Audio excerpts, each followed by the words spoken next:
കഴിഞ്ഞ 11 വർഷത്തിനിടെ അതിശക്തമായ വികസനമാണ് മോദി സർക്കാർ രാജ്യത്ത് നടപ്പിലാക്കിയതെന്ന് ബിജെപി സംസ്ഥാന അധ്യക്ഷൻ രാജീവ് ചന്ദ്രശേഖർ. ബിജെപി സംഘടിപ്പിക്കുന്ന വികസിത കേരളം കൺവെൻഷൻ തൃശൂരിൽ ഉദ്ഘാടനം ചെയ്യുകയായിരുന്നു അദ്ദേഹം.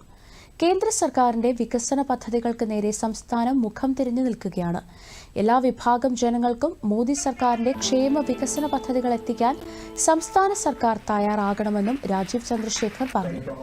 സംസ്ഥാന general secretary MT Ramesh, Thrissur south ജില്ലാ പ്രസിഡന്റ് AR ശ്രീകുമാർ തുടങ്ങിയവർ സംബന്ധിച്ചു.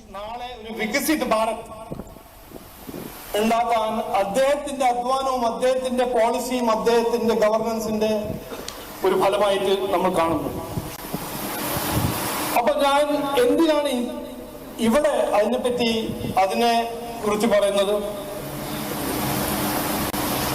2014 കോൺഗ്രസ് വിട്ടുപോയ ഇന്ത്യയും 2025-26 CPM വിട്ടു പോകാൻ പോകുന്നൊരു കേരളയും